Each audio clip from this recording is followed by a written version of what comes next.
어서 오십시오. 제주 오름길 투어에 참가하신 여러분, 저는 오늘 여러분의 가이드를 맡은 민수라고 합니다. 공항에 마중 나온 가이드의 또렷한 목소리가 울리는 순간 67세의 김영석 씨의 세계가 멈춰 섰습니다. 그 자리에 얼어붙었고 손에 들고 있던 여행 가방이 바닥으로 떨어졌습니다. 주변의 관광객들이 놀란 눈으로 그를 바라봤지만 김영석 씨의 시선은 오직 한 곳만을 향해 있었습니다. 그 젊은 가이드의 얼굴. 민재야, 김영석 씨의 입에서 떨리는 목소리가 새어나왔습니다. 그의 손은 저도 모르게 앞으로 뻗어나갔습니다. 가이드는 미소를 지운 채 김영석 씨를 바라봤습니다. 그의 눈동자가 순간 흔들렸고 무의식적으로 오른손이 귓불을 만졌습니다. 죄송합니다만, 제 이름은 민수입니다. 착각하신 것 같네요. 가이드의 냉정한 목소리에도 김영석 씨는 흔들리지 않았습니다. 그 눈빛, 그 목소리, 그리고 귓불을 만지는 그 하찮은 습관까지 10년 전 실종된 아들의 모습이 너무나 선명했습니다. 여보, 괜찮아요? 옆에서 아내 박순자 씨가 남편의 팔을 잡았습니다. 그녀도 같은 것을 보았습니다. 남편의 반응만으로도 그 가이드가 누구인지 직감했습니다. 이봐요. 느려 터진 노인네들 때문에 우리까지 기다려야 하나? 뒤에서 짜증 섞인 목소리가 들렸습니다. 40대쯤 되어 보이는 남성이 팔짱을 끼고 서 있었습니다. 요즘 노인들은 참 패키지 여행도 예약해놓고 이딴 식이니? 그 말에 김영석 씨의 얼굴이 상기되었습니다. 하지만 그는 대꾸하지 않았습니다.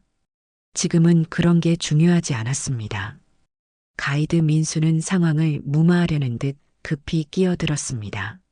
서둘러 주시면 감사하겠습니다. 버스가 기다리고 있습니다. 그리고 그는 재빨리 시선을 돌려 다른 관광객들을 안내했습니다. 김영석 씨의 시선을 피하는 것처럼 보였습니다. 버스로 향하는 동안 박순자 씨는 남편의 팔을 꼭 붙잡았습니다. 여보, 진짜 민재 같아요? 틀림없어. 우리 아들이야. 김영석 씨의 목소리는 떨렸지만 그의 눈빛은 확신으로 가득 차 있었습니다. 하지만 왜 모르는 척하는 거죠? 모르겠어. 하지만 반드시 알아내야 해. 김영석 씨는 주머니에 손을 넣어 낡은 회중시계를 꺼냈습니다. 멈춰 있는 시계 바늘은 10년 전 그날을 가리키고 있었습니다. 민재가 사라진 날, 버스에 오른 김영석 씨 부부는 맨 앞자리에 앉았습니다. 가이드를 가까이서 볼 수 있는 자리였습니다. 여러분, 패키지 여행의 장점이 뭔지 아세요? 가이드 민수는 마이크를 들고 말했습니다. 아무것도 생각하지 않아도 된다는 거죠. 그냥 따라오시기만 하면 됩니다. 이것을 묻지마 관광이라고도 하죠. 버스 안에 웃음이 터졌지만 김영석 씨는 웃지 않았습니다. 그 단어가 귀에 박혔습니다. 묻지마 관광. 질문하지 말고 그냥 따라오라는 것. 제주도는 화산섬이에요. 약 180만 년 전부터 형성되기 시작해서 가이드의 설명이 이어졌지만 김영석 씨의 귀에는 들어오지 않았습니다. 그의 눈은 오직 가이드의 움직임만을 좇고 있었습니다. 민수가 설명을 하는 동안 무의식적으로 귓불을 만지는 모습, 특정 단어를 강조할 때 목소리가 높아지는 습관, 설명하다가 잠시 멈추고 생각을 정리하는 버릇, 모두 민재의 특징이었습니다. 묻지마 관광이라는 말이 머릿속을 맴돌았습니다. 그건 마치 지난 10년간의 김영석 씨의 삶과도 같았습니다. 아들을 찾아 헤매면서도 아무것도 묻지 못했던 시간. 어디서부터 잘못된 건지도 모르는 채 그저 하루하루를 견뎌온 시간. 첫 번째 목적지는 성산일출봉입니다. 유네스코 세계자연유산으로 등재된 이곳은 가이드의 설명이 계속되는 동안 김영석 씨의 시선은 가이드의 왼쪽 주머니로 향했습니다. 그곳에서 작은 열쇠고리가 빼꼼 보였습니다. 도라르방 모양의 열쇠고리. 숨이 턱 막혔습니다. 그건 분명 10년 전 민재에게 사주었던 바로 그 열쇠고리였습니다. 첫 제주도 여행에서 어린 민재가 조르고 졸라 결국 사게 된 기념품이었습니다. 여보, 김영석 씨는 떨리는 손으로 아내의 손을 꼭 잡았습니다. 저기 봐요. 주머니에 있는 열쇠고리. 박순자 씨도 그것을 보았습니다. 그녀의 눈에 눈물이 고였습니다. 맞아요. 우리 민재야. 버스는 제주도의 푸른 바다를 끼고 달렸습니다. 다른 관광객들은 창밖 풍경에 감탄하며 사진을 찍었지만 김영석 씨 부부의 마음은 10년 전으로 돌아가 있었습니다. 여러분, 제주도는 본토와 달리 독특한 문화를 가지고 있습니다. 참다라고 들어보셨나요? 돌, 바람, 여자가 많다는 뜻이죠. 하지만 지금은 관광객도 추가해야 할 것 같네요. 가이드의 농담에 버스 안은 다시 웃음바다가 되었습니다. 여행객들은 가이드의 재치 있는 설명에 만족하는 듯 했습니다. 하지만 김영석 씨는 그 웃음 뒤에 숨겨진 비밀을 보았습니다. 민수의 눈빛이 흔들리는 순간, 누군가를 피해 도망치는 사람의 불안감이 스치는 순간, 버스가 성산 1출봉 주차장에 도착했을 때 김영석 씨는 결심했습니다. 오늘 안에 진실을 밝혀내야 한다고. 10년의 기다림은 이제 끝내야 했습니다. 여보, 내 말 들어요. 김영석 씨는 아내에게 속삭였습니다. 저 아이를 놓치면 안 돼요. 반드시 다가가서 물어봐야 해요. 묻지마 관광은 이제 끝났습니다. 이제는 질문할 시간이었습니다. 성산 1출봉 앞에 선 관광객들이 탄성을 내뱉었습니다. 거대한 화산 분화구와 푸른 바다가 어우러진 풍경은 그 자체로 장관이었죠. 하지만 김영석 씨의 눈은 오직 가이드 민수만을 쫓고 있었습니다.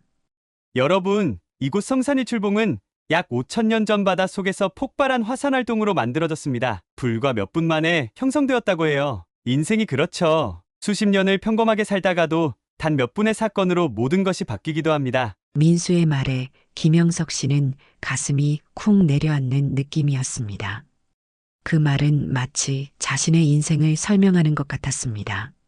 아들이 사라진 그날 단 몇 분 만에 그의 인생은 완전히 뒤바뀌었으니까요.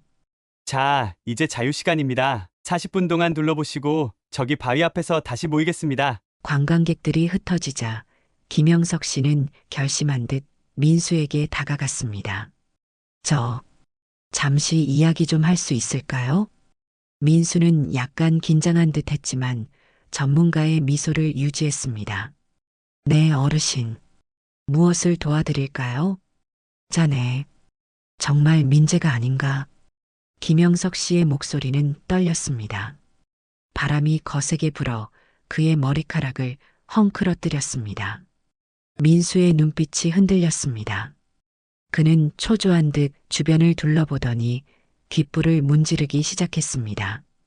죄송합니다만 저는 민수입니다. 민재라는 분은 제가 아닙니다. 그렇다면 이건 어떻게 설명하지? 김영석 씨는 주머니에서 낡은 사진 한 장을 꺼냈습니다. 10년 전 찍은 가족 사진이었습니다. 어린 민재가 도라르방 열쇠고리를 들고 활짝 웃고 있었습니다. 민수의 얼굴이 창백해졌습니다. 그는 한 발 물러서며 말했습니다. 어르신, 지금 관광객분들을 안내해야 해서 나중에 이야기 나눠도 될까요? 그리고는 서둘러 다른 관광객들에게로 향했습니다. 도망치듯이, 여보, 어떻게 됐어요?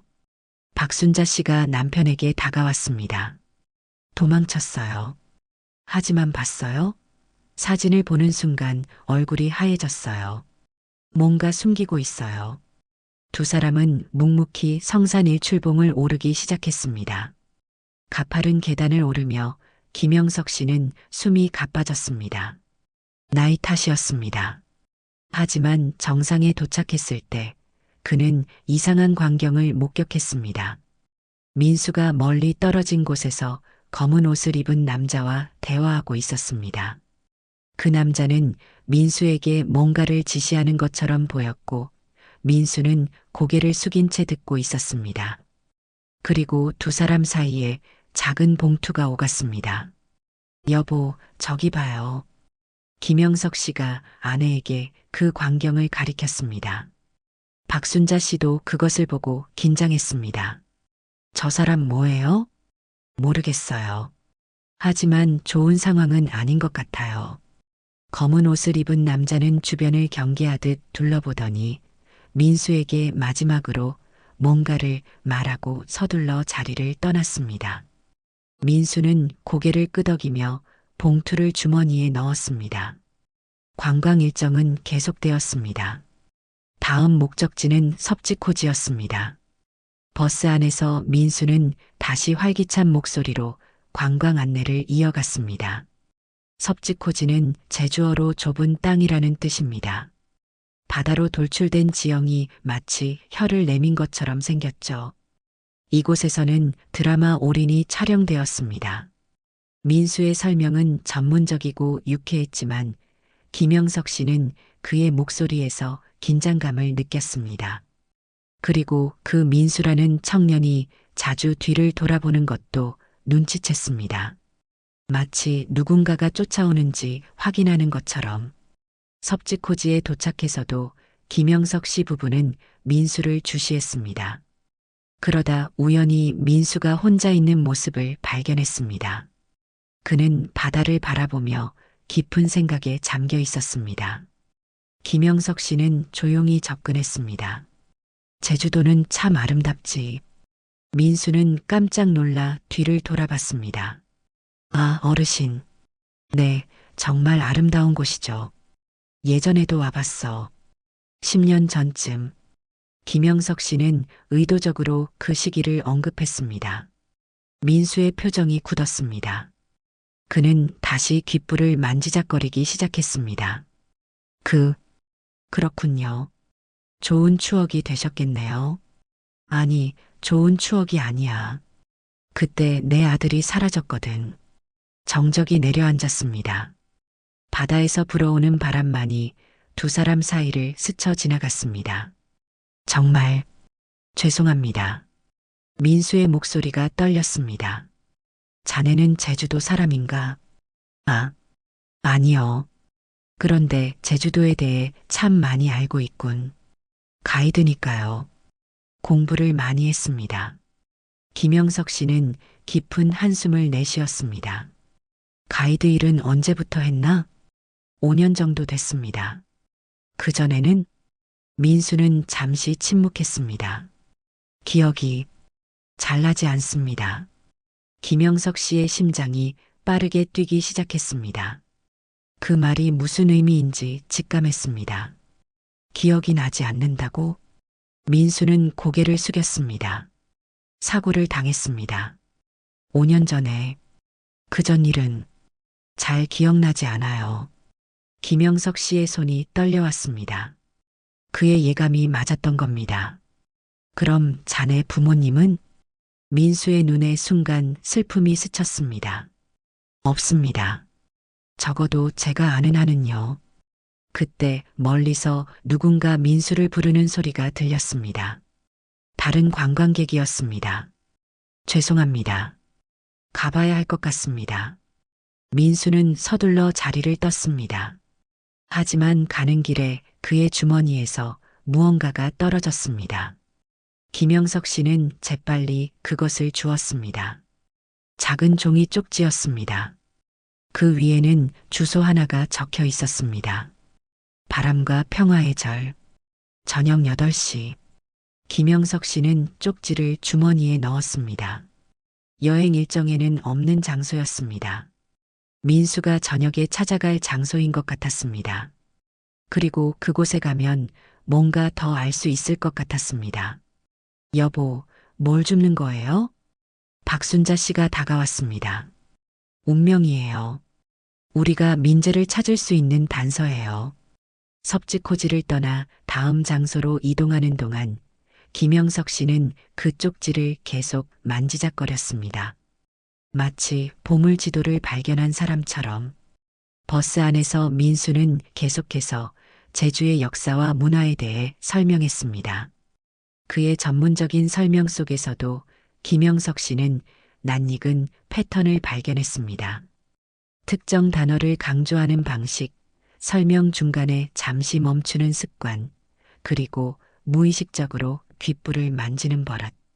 여러분, 제주도에는 오름이라는 독특한 화산 지형이 있습니다. 오름은 작은 화산체를 뜻하는 제주 방언인데요. 제주에만 360여 개가 있습니다. 마치 우리 인생의 고비처럼 오르막과 내리막이 있죠.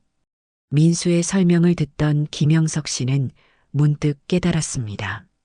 민수의 설명 속에는 항상 인생에 대한 성찰이 담겨 있었습니다. 마치 자신의 삶을 돌아보는 듯한. 제주도는 역사적으로 유배지였습니다. 멀리 떨어진 섬이라 정치적 유배인들이 많이 왔죠. 그들은 고향을 그리워하며 살았을 겁니다. 하지만 동시에 이곳에서 새로운 삶을 시작했죠. 유배, 고향을 그리워함, 새로운 삶. 그 단어들이 김영석 씨의 머릿속에 맴돌았습니다. 마치 민수 자신의 이야기 같았습니다. 버스가 다음 목적지로 향하는 동안 김영석 씨는 조용히 주머니에서 회중시계를 꺼냈습니다. 10년 전 아들이 선물한 그 시계. 멈춰있는 시침과 분침은 마치 그의 삶처럼 정지된 시간을 가리키고 있었습니다. 바람과 평화의 절. 저녁 8시. 그곳에서 모든 비밀이 밝혀질 것만 같았습니다. 민수는 관광객들 사이에서 친절하게 웃으며 사진을 찍어주고 있었습니다. 그러나 김영석 씨는 그 웃음 뒤에 숨겨진 불안과 공포를 볼 수 있었습니다. 그리고 그 불안의 원인이 그 검은 옷을 입은 남자와 관련이 있다는 확신이 들었습니다. 여보, 오늘 저녁에 숙소에서 빠져나가야 해요. 김영석 씨가 아내에게 속삭였습니다. 어디로요? 바람과 평화의 절이라는 곳이에요. 민재. 아니, 민수가 거기서 누군가를 만날 거예요. 정말 우리 민재일까요? 틀림없어요. 기억을 잃었다고 했어요. 사고를 당해서. 박순자 씨의 눈에 눈물이 고였습니다. 아이가 그동안 얼마나 힘들었을까요? 김영석 씨는 아내의 손을 꼭 잡았습니다. 오늘 밤 진실을 밝혀낼 거예요. 10년의 의문을 풀어낼 거예요. 버스는 제주도의 푸른 들판을 지나 다음 관광지로 향했습니다. 창밖으로 펼쳐진 풍경은 아름다웠지만 김영석 씨의 마음은 오직 한 가지 생각뿐이었습니다. 내 아들을 다시 찾을 수 있을까? 제주 호텔방의 침대에 앉은 김영석 씨의 손에는 낡은 회중시계가 들려 있었습니다. 창문 너머로는 파도 소리가 들려왔지만 그의 귓가에는 10년 전의 기억만이 울렸습니다. 여보, 좀 누워요. 하루 종일 쫓아다녔더니 얼마나 피곤하겠어요. 박순자 씨가 남편의 어깨를 가만히 어루만졌습니다.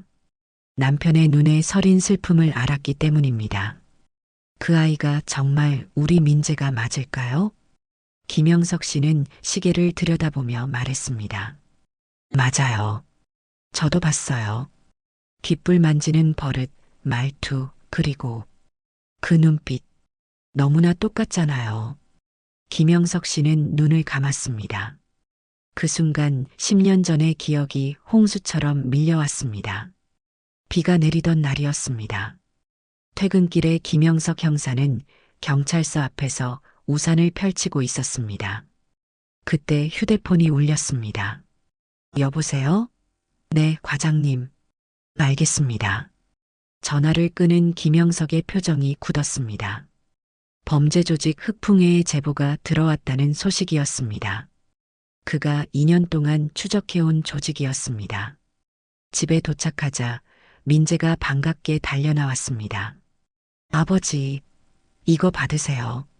17살 민재의 손에는 작은 선물 상자가 들려 있었습니다. 이게 뭐냐? 오늘 아버지 생신이잖아요. 제가 아르바이트에서 번 돈으로 샀어요. 김영석은 감동해서 상자를 열었습니다. 안에는 빈티지한 회중시계가 들어 있었습니다. 어떻게 이런 걸? 마음에 드세요? 아버지가 추리소설 좋아하시니까 셜록 홈즈처럼 멋진 시계 하나 있으면 좋을 것 같았어요. 김영석은 아들의 머리를 쓰다듬었습니다. 정말 고맙다, 민재야. 아버지, 약속해요. 이 시계가 멈추면 꼭 저랑 같이 고치러 가요. 그때는 둘이서만요. 그래, 약속하마. 그날 저녁 가족은 행복한 시간을 보냈습니다. 하지만 그것이 온전한 가족으로서의 마지막 저녁이 될 줄은 아무도 몰랐습니다. 다음 날 김영석은 흑풍의 수사에 박차를 가했습니다. 조직의 비리와 범죄 증거를 하나씩 모으기 시작했습니다. 그의 집요한 추적에 조직은 점점 궁지에 몰렸습니다. 그로부터 한 달 후, 과장님, 흑풍의 두목 검거까지 이제 얼마 안 남았습니다. 사무실에서 자신감 넘치는 보고를 하던 그때 휴대폰이 울렸습니다. 여보, 민재가 학교에서 돌아오지 않았어요. 아내의 떨리는 목소리에 김영석의 얼굴이 창백해졌습니다. 학교에 확인해 보니 민재는 마지막 수업을 마치고 정상적으로 하교했다고 했습니다. 하지만 집으로 돌아오는 길에 흔적도 없이 사라졌습니다. 그날부터 김영석의 생활은 지옥이 되었습니다. 수사와 아들 찾기 사이에서 그는 날마다 갈등했습니다. 경찰력을 총동원해 찾았지만 민재의 흔적은 발견되지 않았습니다. 일주일 후 익명의 전화가 왔습니다. 김영사, 아들이 보고 싶으면 흑풍의 수사에서 손을 떼. 그제야 김영석은 모든 것을 이해했습니다. 아들의 실종은 그가 수사하던 조직과 관련이 있었던 것입니다. 놓치면 아들은 다시 볼 수 없을 거야. 전화가 끊기고 김영석은 무너지듯 바닥에 주저앉았습니다. 시계를 확인하려 꺼내든 순간 손이 떨려 시계가 바닥에 떨어졌습니다. 똥 마이너스 소리와 함께 회중시계는 다시 멈춰버렸습니다. 마치 그의 시간도 멈춘 것처럼 그는 즉시 조직에 연락을 취했습니다. 흑풍의 수사에서 손을 뗄 테니 내 아들을 돌려보내라. 하지만 돌아온 것은 비웃음뿐이었습니다. 이미 늦었어, 형사 양반. 내 아들은 우리가 아니라 다른 놈들이 데려갔어. 혼란스러운 가운데 마지막 단서가 나타났습니다. 제주도 성산포 절벽 근처에서 민재의 가방이 발견된 것입니다. 경찰은 민재가 납치범들에게 쫓기다가 절벽에서 추락했을 가능성이 크다고 결론지었습니다. 시신은 발견되지 않았지만 제주 해안의 강한 조류를 고려할 때 먼 바다로 휩쓸려 갔을 것이라는 추측이 추가되었습니다. 김영석은 무너졌습니다. 아들을 구하지 못했다는 자책감에 그는 경찰 배지를 내려놓았습니다. 그리고 혹시나 하는 마음에 10년 동안 아들의 흔적을 찾아 헤맸지만 어디에서도 단서를 찾을 수 없었습니다. 여보, 당신 잘못이 아니었어요. 박순자 씨가 남편의 손을 잡으며 말했습니다. 항상 그랬듯이. 아니요. 내가 범인이야. 내가 민재를 위험에 빠뜨렸어. 김영석 씨의 목소리가 떨렸습니다. 저 애가 정말 민재라면 왜 그동안 연락도 없었을까요? 기억을 잃었대요. 사고로. 박순자 씨의 눈에 눈물이 고였습니다. 사고라. 그럼 제주도에서 정말 절벽에서 떨어진 게 맞았던 거네요. 하지만 어떻게 살아남은 거죠? 그건 모르겠소. 하지만 오늘 밤에 알아낼게. 김영석 씨는 주머니에서 종이 쪽지를 꺼냈습니다. 바람과 평화의 절. 저녁 8시. 민수가 거기로 간다는 것 같아요. 시계는 저녁 7시를 가리키고 있었습니다. 아직 1시간이 남았지만 두 사람은 이미 마음의 준비를 하고 있었습니다. 여보, 혹시 우리가 만나면 민재가 두려워할까요? 우리를 기억하지 못한다면. 그건 중요하지 않지. 우리 아들이 살아있다는 것만으로도 충분해요. 김영석 씨는 회중시계를 다시 주머니에 넣었습니다. 그리고 창밖을 바라봤습니다. 어둠이 내리고 있었고 바다 위로 별이 하나둘 빛나기 시작했습니다. 여보, 그런데 그 검은 옷 입은 사람은 뭐였을까요? 민재. 아니, 민수에게 뭘 주고 간 거죠? 김영석 씨는 깊은 한숨을 내쉬었습니다. 걱정돼요. 혹시 그 사람들이 흑풍해와 관련 있는 건 아닐까요? 그럴 수도 있겠네요. 10년이 지났지만 그 조직이 아직 활동 중이라면. 김영석 씨의 눈에 결연한 빛이 돌았습니다. 이번엔 놓치지 않을 거예요. 내 아들을 지킬 거예요. 두 사람은 호텔 방을 나섰습니다. 김영석 씨는 사전에 알아둔 택시를 불러 바람과 평화의 절로 향했습니다. 택시 기사는 의아한 표정을 지었습니다. 거기는 관광지가 아닌데요. 현지인들만 가는 작은 절이에요. 네, 알고 있습니다. 꼭 가봐야 할 곳이 있어서요. 택시가 구불구불한 산길을 올라갈 때 김영석 씨의 가슴은 점점 더 빠르게 뛰었습니다. 이제 곧 10년의 의문이 풀릴지도 모른다는 기대감 때문이었습니다. 창밖으로 보이는 제주의 밤하늘은 맑았고 별이 가득했습니다. 김영석 씨는 문득 민재와 함께했던 마지막 제주도 여행을 떠올렸습니다. 아버지, 저기 봐요. 별이 정말 많아요. 12살 민재가 손가락으로 밤하늘을 가리키던 모습. 아버지, 이 도라르방 열쇠고리 꼭 사주세요. 제주도 기념품으로 가져갈래요. 조르던 민재의 모습. 아버지가 경찰이라서 자랑스러워요. 나중에 저도 아버지처럼 경찰이 될 거예요. 밝게 웃던 민재의 얼굴. 모든 기억이 김영석 씨의 마음을 조여왔습니다. 그리고 동시에 그 기억들이 그에게 용기를 주었습니다. 여보, 저기예요.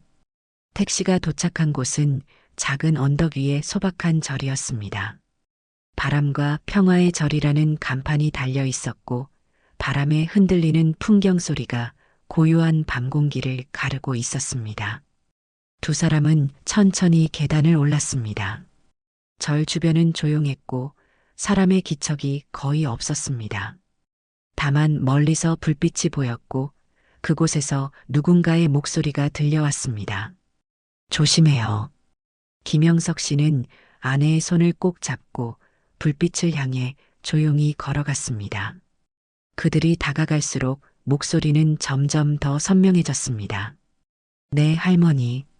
오늘도 약은 잘 드셨습니까? 그 목소리는 분명 민수의 것이었습니다. 김영석 씨와 박순자 씨는 숨을 죽이며 소리가 나는 쪽으로 다가갔습니다. 작은 정원에 노인과 민수가 앉아 대화를 나누고 있었습니다. 그 사람들이 또 접근했다면서? 조심해야 한다고 몇 번이나 말했잖니. 할머니의 목소리에 걱정이 묻어났습니다. 네, 할머니. 하지만 이제는 피할 수 없을 것 같아요. 그들이 계속 따라다녀요. 그럼 이제 어쩔 셈이니? 여기도 안전하지 않을 거야. 모르겠어요. 하지만 오늘 이상한 일이 있었어요. 민수의 목소리가 떨렸습니다. 어떤 일? 제 투어에 이상한 노부부가 있었어요. 그 어르신이 저를 다른 이름으로 불렀어요. 민재라고. 할머니가 놀란 눈으로 민수를 바라봤습니다. 그리고 저는 그분이 누군지 알 것 같았어요. 마음이 이상하게 반응했어요. 그리고 무서웠어요. 내 기억이 돌아오려는 걸까? 모르겠어요. 하지만 이 열쇠고리. 민수는 주머니에서 도라르방 열쇠고리를 꺼냈습니다. 이게 제 것인 것 같아요. 할머니가 저를 발견했을 때 제가 가지고 있던. 그 순간 김영석 씨의 발밑에서 나뭇가지가 부러지는 소리가 났습니다. 민수와 할머니가 화들짝 놀라 뒤를 돌아봤습니다. 누구세요? 민수가 경계하는 목소리로 물었습니다. 김영석 씨는 더 이상 숨지 않기로 했습니다. 그는 천천히 나무 뒤에서 나왔습니다. 박순자 씨도 그를 따랐습니다. 민재야. 김영석 씨의 목소리가 떨렸습니다. 민수의 얼굴이 하얗게 변했습니다.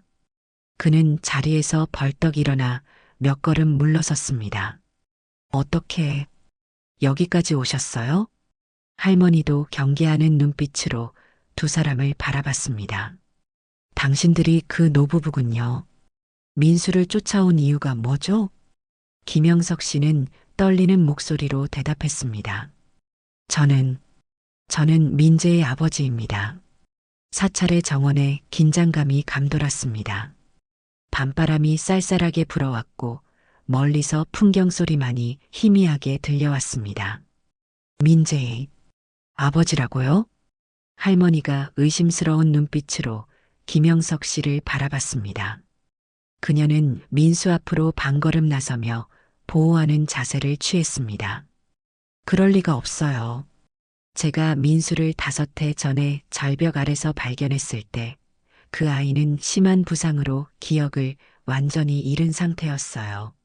누구인지 어디서 왔는지 전혀 기억하지 못했죠. 주변에 아이를 찾는 사람도 없었고요. 김영석 씨는 떨리는 손으로 주머니에서 사진을 꺼냈습니다.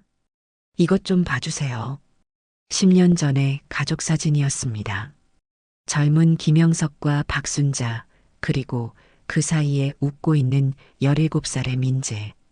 민수는 사진을 바라보더니 말없이 귓불을 만지작거렸습니다. 그의 눈에 혼란이 스쳤습니다. 저는 모르겠어요. 제 기억은. 할머니는 조심스럽게 사진을 건네받았습니다. 그녀의 표정이 변했습니다. 진짜네요. 이 아이가 정말 민수와 닮았어요. 민수가 아니라 민재입니다. 김민재, 제 아들이에요. 박순자 씨가 앞으로 나섰습니다. 그녀의 눈에는 눈물이 고여 있었습니다. 우리 아들이 10년 전에 실종됐어요.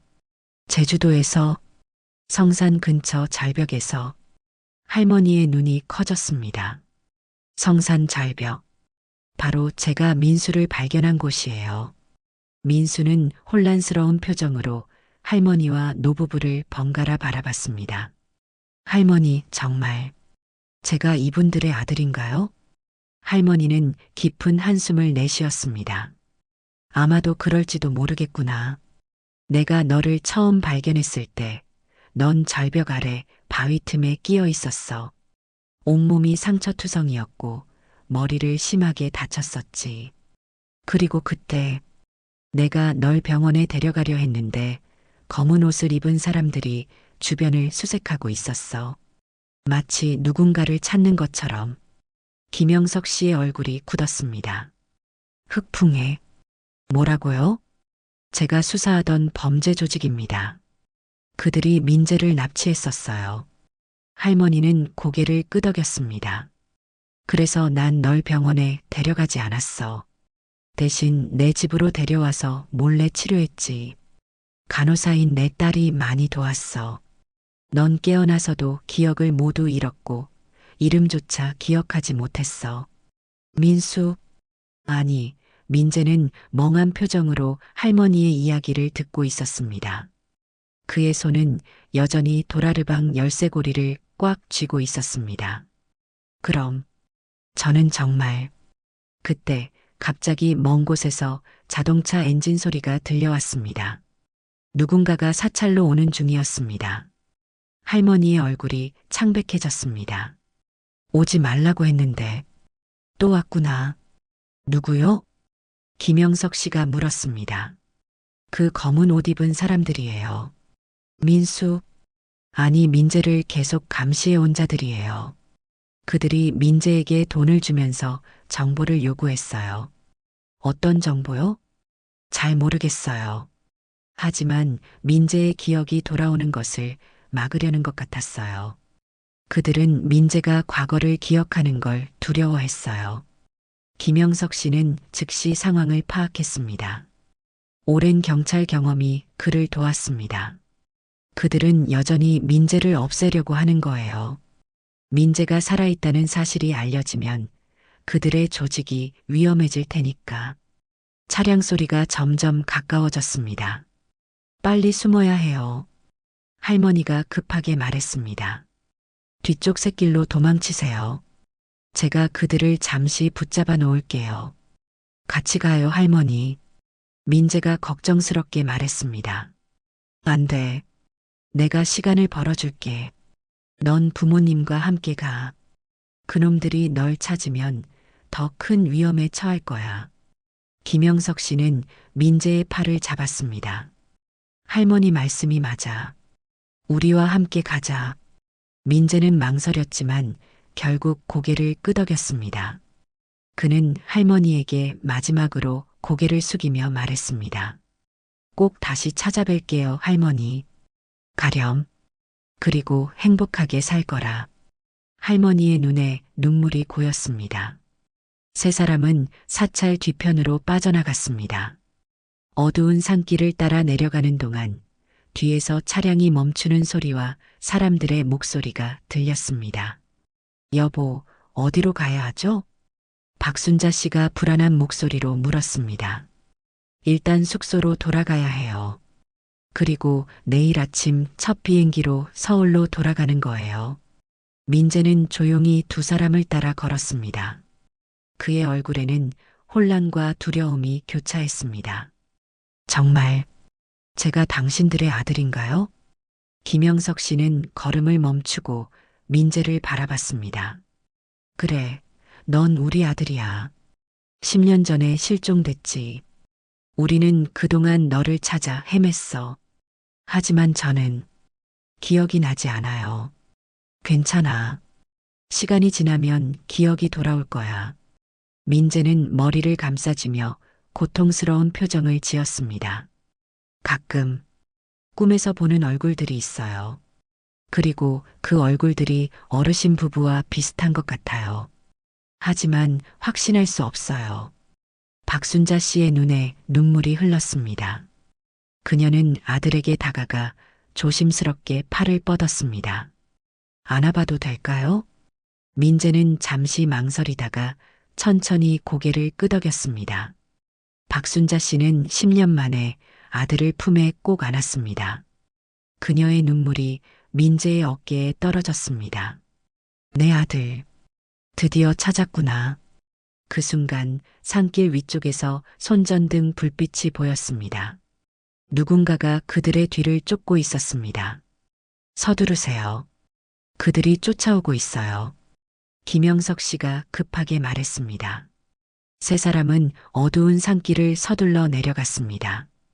바람이 거세게 불어와 나뭇가지를 흔들었고 발밑에 돌들이 굴러떨어지며 소리를 냈습니다. 조심해요. 김영석 씨는 민재와 아내의 손을 꼭 잡고 걸었습니다. 세 사람은 간신히 산 아래에 도착했고 길가에 서 있던 타고 왔던 택시를 향해 달려갔습니다. 택시기사에게 돈을 더 주고 기다려달라 하길 정말 잘했다고 생각했습니다. 어서 타요. 택시에 오른 세 사람은 뒤를 돌아봤습니다. 산길 위에서 여러 개의 손전등 불빛이 흔들리고 있었습니다. 호텔로 빨리 가주세요. 김영석 씨가 택시 기사에게 말했습니다. 택시가 움직이기 시작하자 민재는 창밖을 바라보며 깊은 한숨을 내쉬었습니다. 할머니가 괜찮을까요? 걱정 마. 할머니는 제주도에서 오래 사신 분이라 다 알아서 하실 거야. 하지만 김영석 씨의 말과 달리 그의 마음은 무거웠습니다. 할머니가 위험에 처했을지도 모른다는 생각이 들었습니다. 택시 안에서 세 사람은 침묵 속에 앉아 있었습니다. 각자의 마음 속에는 여러 감정이 교차했습니다. 10년 동안 어떻게 지냈어요? 박순자 씨가 조심스럽게 물었습니다. 민재는 잠시 생각에 잠겼다가 대답했습니다. 할머니께서 절 돌봐주셨어요. 제가 기억을 잃고 방황할 때 할머니께서 절 거두셨죠. 경찰에 신고했지만 아직 주민등록증도 없고 지문 등록도 안 된 상태였어요. 신원을 확인할 방법이 없었죠.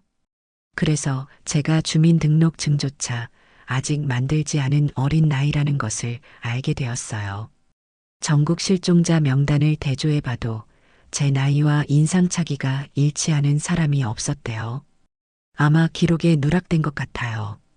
할머니는 절 민수라고 불러주셨고 나중에 제주도 지인의 도움으로 호적에 입적시켜 새 신분으로 살게 해주셨어요. 제 진짜 이름이 뭐였죠? 민재야. 김민재. 김영석 씨가 대답했습니다. 김민재. 민재는 그 이름을 천천히 되뇌었습니다. 마치 오래된 물건을 꺼내보듯이 왠지 익숙하게 들려요. 택시가 호텔에 도착했습니다.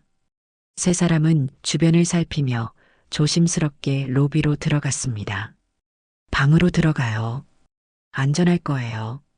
김영석 씨가 말했습니다. 호텔 방에 들어선 세 사람은 안도의 한숨을 내쉬었습니다. 잠시 안전하다는 느낌이 들었습니다. 민재는 조심스럽게 방을 둘러봤습니다. 그의 시선이 침대 위에 놓인 여행 가방에 멈췄습니다. 가방 옆에는 낡은 사진첩이 있었습니다.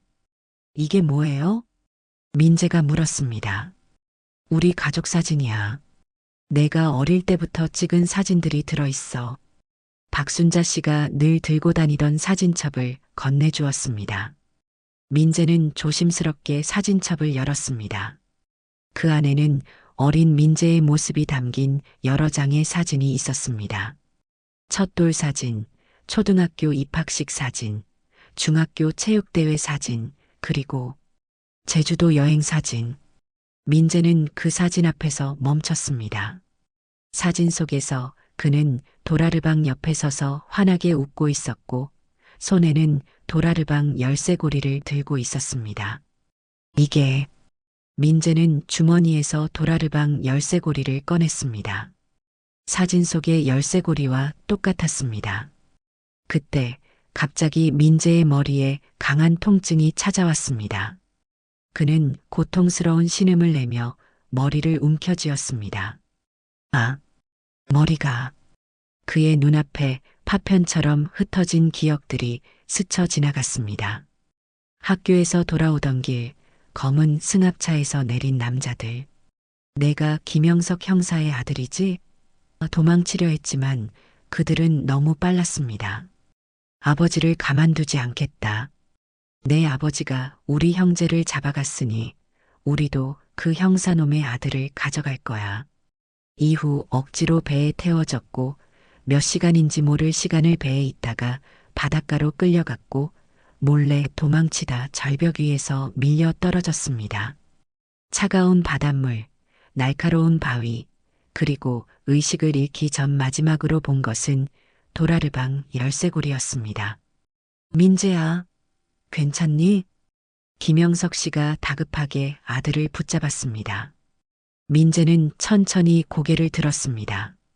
그의 눈에는 혼란과 공포, 그리고 깨달음이 서려 있었습니다.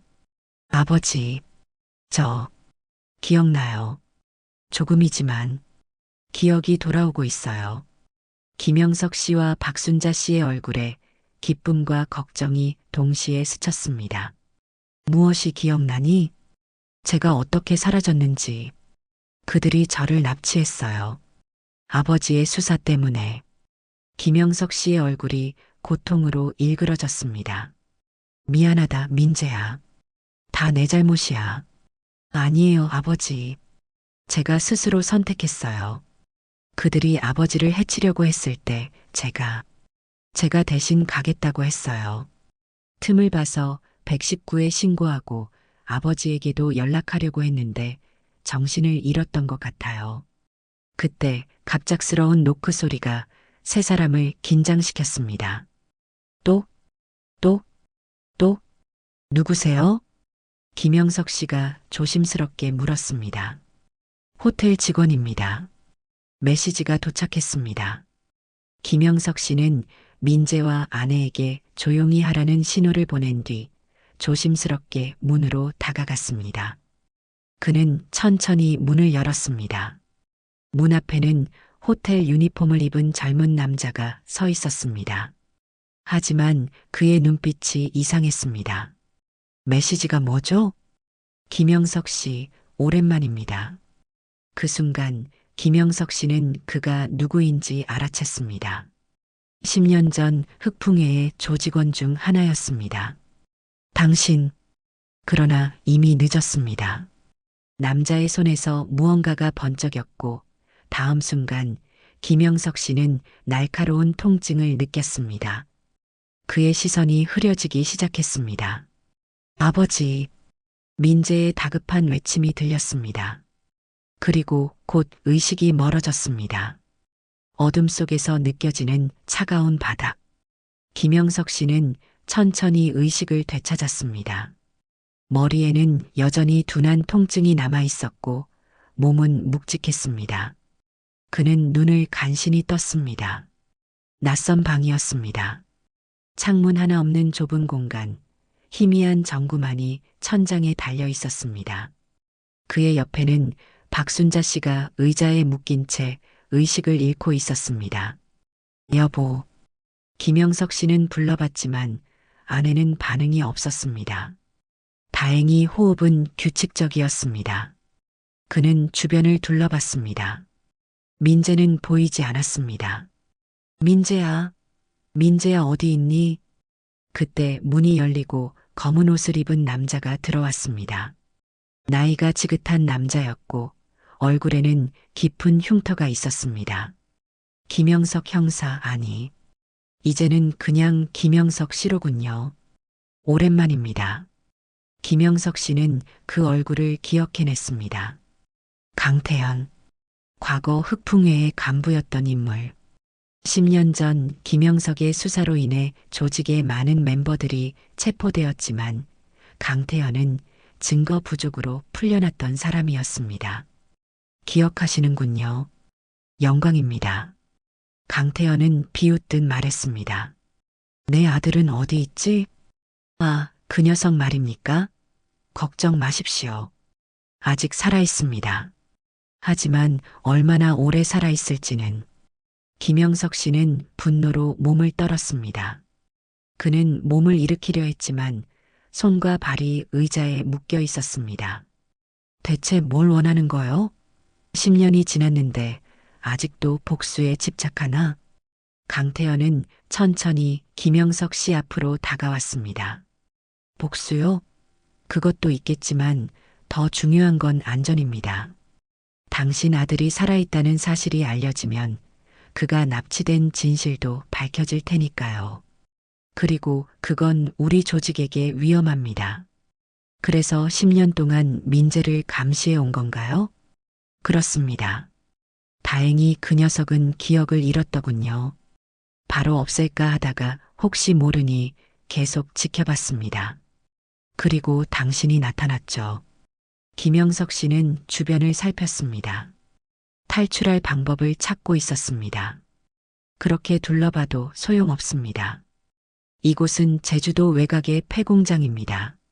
아무도 찾지 못할 곳이죠. 그때 밖에서 소란스러운 소리가 들렸습니다. 누군가가 고함치는 소리와 물건이 부서지는 소리였습니다. 강태현의 표정이 굳었습니다. 그는 재빨리 문 쪽으로 다가갔습니다. 무슨 일이지? 문이 갑자기 열리며 한 조직원이 쓰러져 들어왔습니다. 그의 뒤로 민재가 서 있었습니다. 얼굴에는 상처가 있었지만 눈빛은 결연했습니다. 아버지, 강태현은 즉시 책상 서랍에서 권총을 꺼내 겨누었습니다. 움직이지 마. 하지만 민재가 재빠르게 달려들어 그의 손목을 잡아채는 순간 강태현은 민재의 정확한 격투기 실력에 제대로 대응하지 못했습니다. 짧은 몸싸움 끝에 권총은 바닥으로 떨어졌고 강태현은 벽에 밀려 제압당했습니다. 어떻게 민재는 그를 무시한 채 김영석 씨에게 다가갔습니다. 그는 재빨리 아버지의 묶인 손을 풀기 시작했습니다. 괜찮으세요, 아버지? 그래, 민재야. 넌 어떻게 탈출한 거니? 민재의 눈에 슬픔이 스쳤습니다. 기억이 돌아왔어요. 전부는 아니지만 중요한 것들은 기억나요. 특히 아버지가 가르쳐 주신 것들. 김영석 씨는 순간 혼란스러웠습니다. 내가 가르쳐 준 거? 네, 아버지는 제게 항상 말씀하셨죠. 위험한 상황에서는 침착하게, 그리고 주변의 모든 것을 무기로 사용하라고. 김영석 씨는 그제야 기억났습니다. 민재가 어렸을 때 그는 아들에게 기본적인 자기 방어법을 가르쳤었습니다. 형사로서의 경험을 바탕으로 그들이 저를 별도의 방에 가뒀는데 거기서 탈출했어요. 그 사람들이 저를 과소평가했나 봐요. 강태현이 갑자기 움직였습니다. 그의 손에는 권총이 들려 있었습니다. 움직이지 마. 민재는 재빨리 돌아섰습니다. 그의 눈에는 두려움이 없었습니다. 당신에게 10년 전부터 할 말이 있었어요. 뭐? 당신이 절 납치했을 때, 절벽에서 밀어버렸을 때, 내가 마지막으로 생각한 건 아버지였어요. 그리고 맹세했죠. 반드시 살아남아서 진실을 밝히겠다고. 강태현은 비웃었습니다. 그래서 넌 기억을 잃었고 10년이 지났어. 이제 와서 무슨 진실을 밝힌다는 거지? 이것입니다. 민재는 주머니에서 작은 녹음기를 꺼냈습니다. 강태현의 얼굴이 창백해졌습니다. 그게 뭐지? 할머니가 저를 찾아냈을 때 제 주머니에 이게 있었대요. 녹음된 상태로. 할머니는 처음엔 경찰에 주려고 했지만 제 몸 상태가 위독할 때 녹음 내용을 들어보셨대요. 그 안에 누군지는 모르지만 나쁜 조직원들의 대화가 담겨 있었고 할머니는 그들이 경찰까지 매수했다는 내용을 듣고 두려워하셨어요. 그래서 제가 완전히 회복되고 기억을 되찾을 때까지 비밀로 간직하셨던 거죠. 당신이 저를 납치한 날의 대화가 담겨 있어요. 당신이 자백한 내용도요. 그날 아침 전 평소처럼 녹음기를 주머니에 넣고 학교에 갔어요. 학교 영어 수업은 녹음해서 몇 번이나 들었거든요. 이거 아버지가 공부하라고 사주셨던 가장 비싼 녹음기예요. 김영석 씨는 놀란 눈으로 아들을 바라봤습니다. 10년 동안 그 결정적 증거가 있었다니. 강태현은 당황한 표정으로 권총을 겨누었습니다. 그걸 내놔. 이미 늦었어요. 제가 호텔을 탈출하기 전 이 녹음 파일을 경찰에 보냈으니까요. 그 순간 강태현의 표정이 일그러졌습니다. 그는 격분에 방아쇠를 당기려 했습니다. 안 돼. 김영석 씨가 소리쳤지만 그보다 빨랐던 것은 민재의 움직임이었습니다. 어린 시절 배운 태권도와 특공무술 실력을 발휘해 민재는 재빠르게 강태현에게 달려들었습니다. 그는 강태현의 팔을 잡아 총구를 위로 향하게 했고 총은 천장을 향해 발사되었습니다. 쾅! 총소리와 함께 천장에서 석회가루가 떨어졌습니다. 김영석 씨는 묶인 의자째로 일어나 강태현을 향해 돌진했습니다. 그의 어깨가 강태현의 복부를 강타했고 그는 벽에 부딪혀 쓰러졌습니다. 민재는 재빨리 권총을 집어 강태현을 겨냥했습니다. 움직이지 마세요. 그의 목소리는 떨리지 않았습니다. 오랜 공포와 분노가 그를 강하게 만들었습니다. 김영석 씨는 마저 손을 풀고 아내에게 다가갔습니다. 그는 박순자 씨의 묶인 손을 풀며 조심스레 그녀를 깨웠습니다. 여보, 여보. 박순자 씨가 천천히 눈을 떴습니다. 여보, 민재는 괜찮아요. 민재가 우리를 구했어요. 그녀의 눈에 안도의 눈물이 고였습니다. 그녀는 힘겹게 몸을 일으키며 민재를 바라봤습니다. 우리 아들. 밖에서 갑자기 경찰 사이렌 소리가 들렸습니다. 누군가가 신고한 모양이었습니다. 정말 경찰에 연락했구나. 김영석 씨가 놀란 표정으로 민재를 바라봤습니다. 네. 호텔에서 정신을 차리고 바로 신고했어요. 그리고 녹음 파일도 정말 보냈고요. 강태현은 무너진 표정으로 바닥에 주저앉았습니다. 끝났군. 여러 명의 경찰이 방으로 들어왔습니다. 그들은 상황을 파악하고 강태현과 다른 조직원들을 체포했습니다.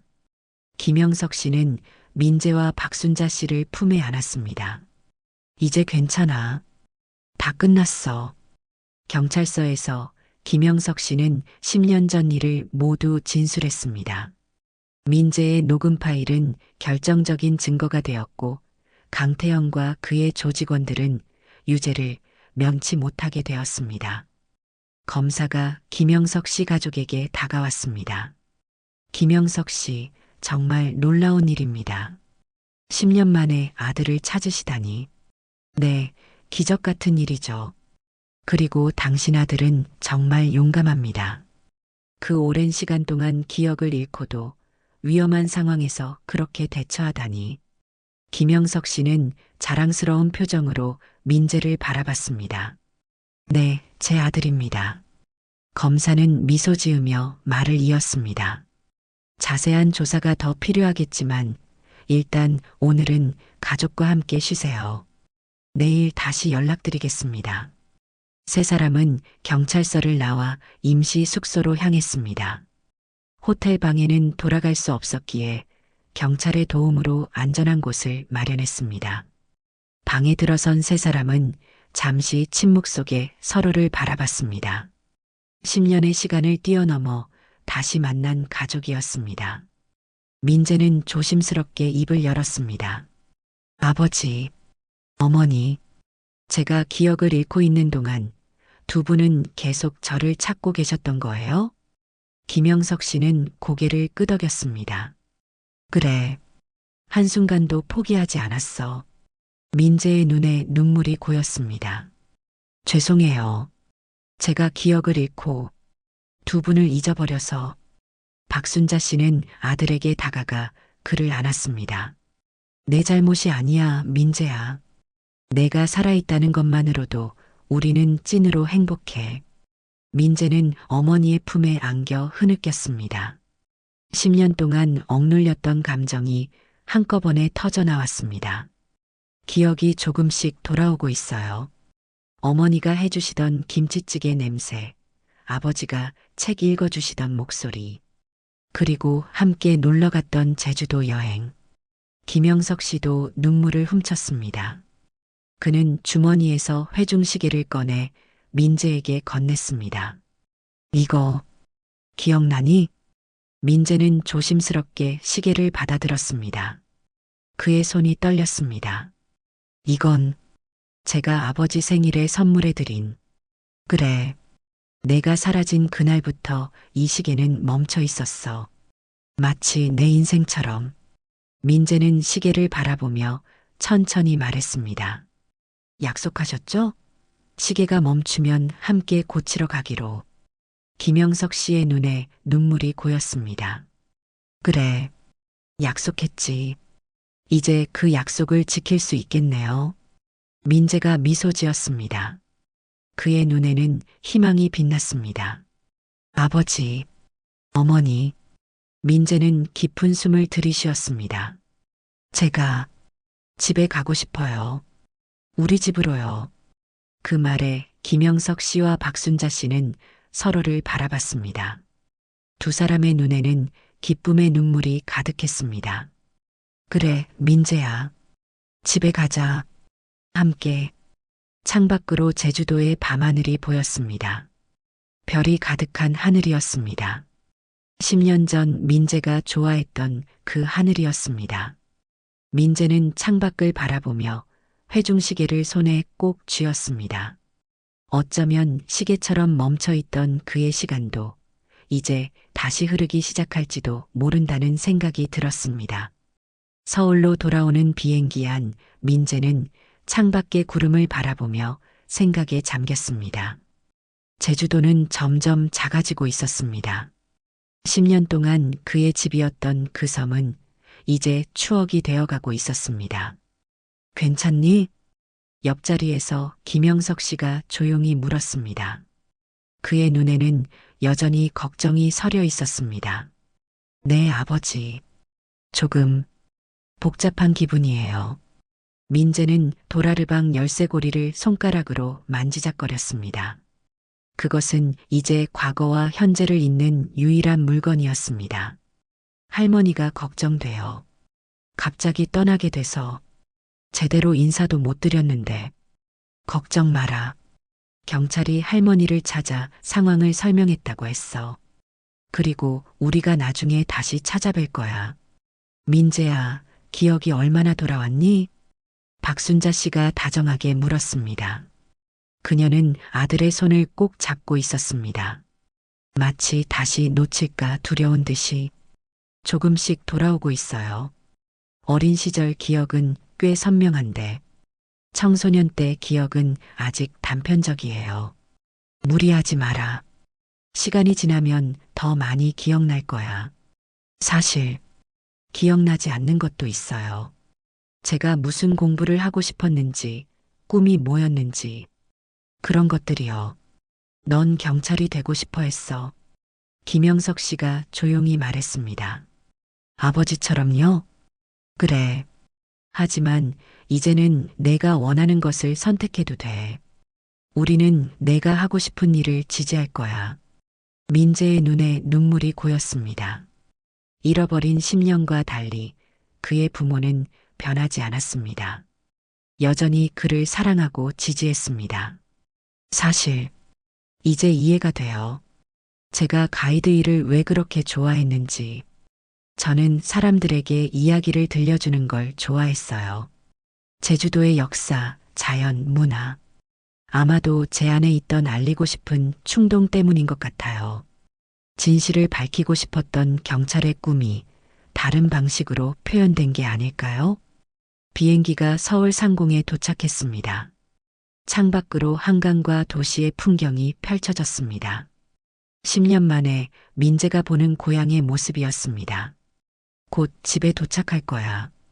박순자 씨가 말했습니다. 그녀의 목소리에는 설렘이 가득했습니다. 저 집이 궁금해요. 변한 게 많을까요? 거의 그대로야.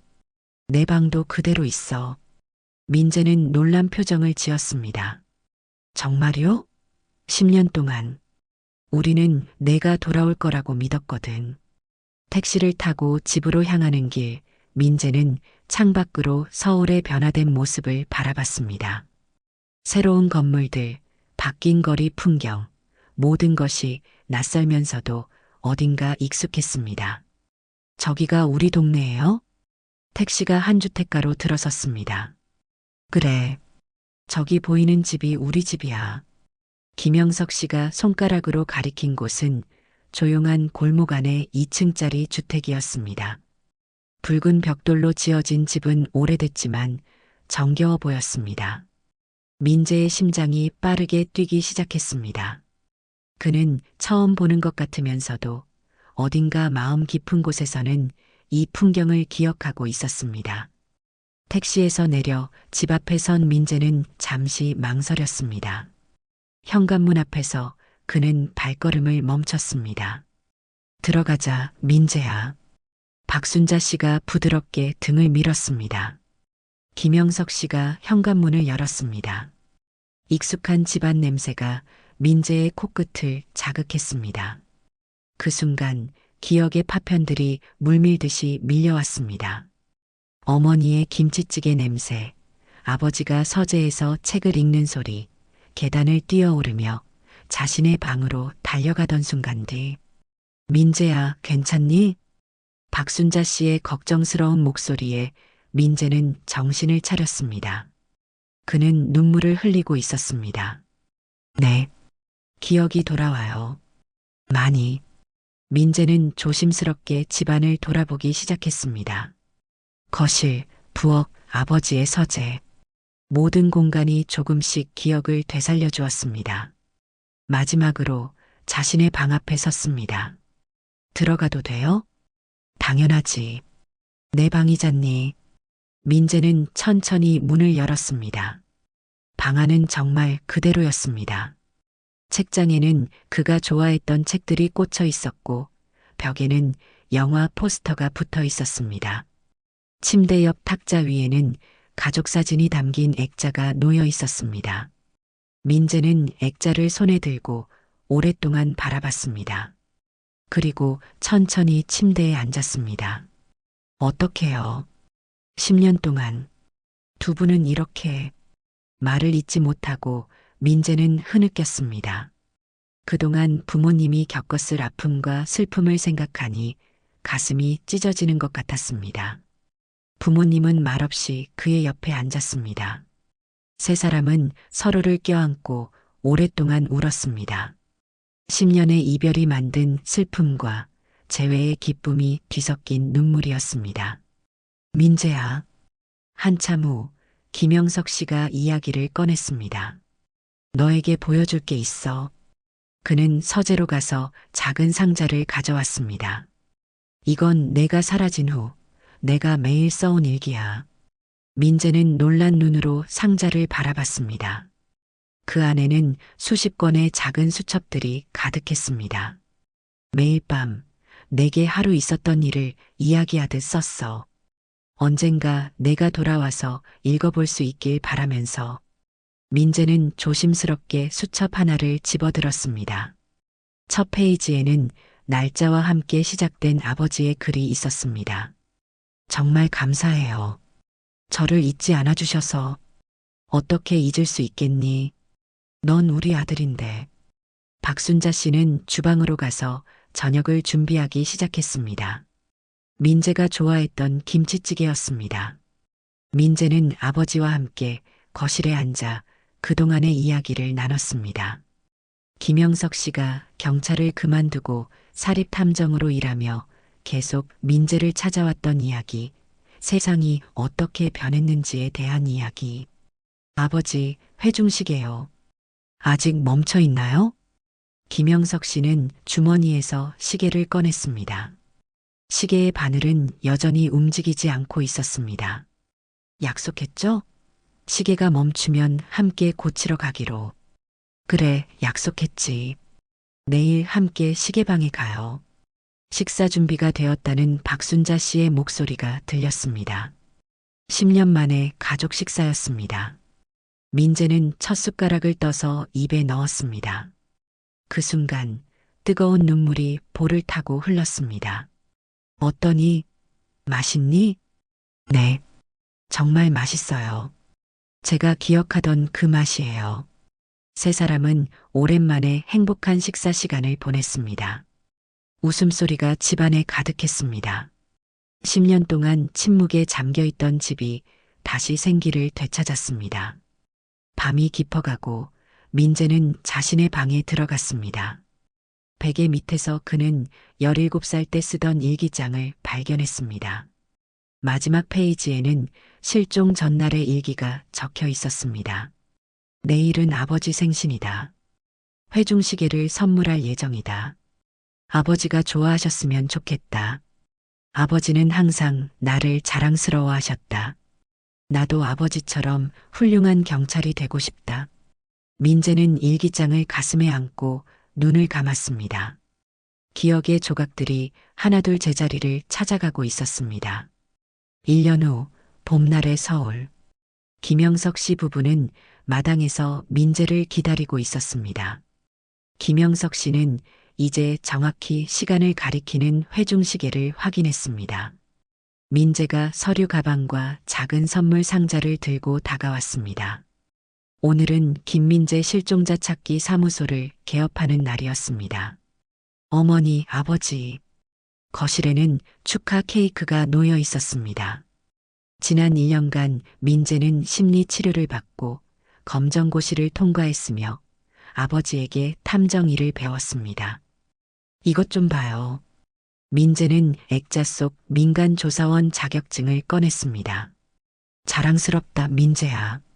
TV에서는 강태현의 유죄 판결 소식이 나오고 있었습니다. 민재의 녹음 파일이 결정적 증거가 되었습니다. 이제 정말 끝났네요.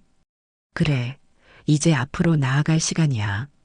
저녁 식사 후 세 사람은 별빛 아래 이야기를 나눴습니다. 제주도 할머니 감기는 어떠세요? 많이 좋아지셨대. 다음 주에 함께 찾아뵙자.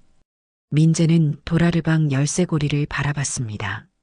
그것은 이제 그의 사무실 열쇠에 달려 있었습니다.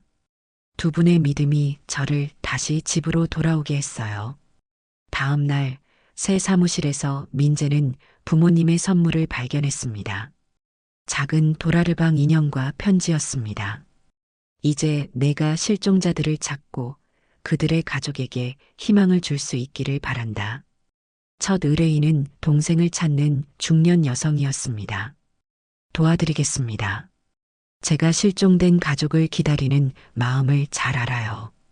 저녁에 민재는 부모님과 식사하며 첫 의뢰에 대해 이야기했습니다.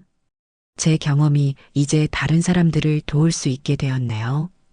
때로는 우리의 고통이 다른 이들을 돕는 힘이 된단다. 다음 날 아침 민재는 일기를 썼습니다. 오늘 새 출발을 했다. 10년은 되돌릴 수 없지만 앞으로는 내가 만들어갈 수 있다. 내 아픔이 누군가에게 희망이 된다면 그것이야말로 진정한 의미다. 멈춰있던 회중시계처럼 내 인생도 다시 움직이기 시작했다. 이제 멈춰있던 우리의 시간이 다시 흐르기 시작했다. 민재는 창문을 열고 깊게 숨을 들이마셨습니다. 그는 회중시계를 확인하고 미소 지었습니다. 이제 가볼까? 그의 발걸음은 가볍고 확신에 찬 걸음이었습니다. 오늘 이야기 어떻게 보셨나요? 마음에 드셨다면 좋아요와 구독 부탁드릴게요. 여러분의 댓글 하나하나가 큰 힘이 됩니다.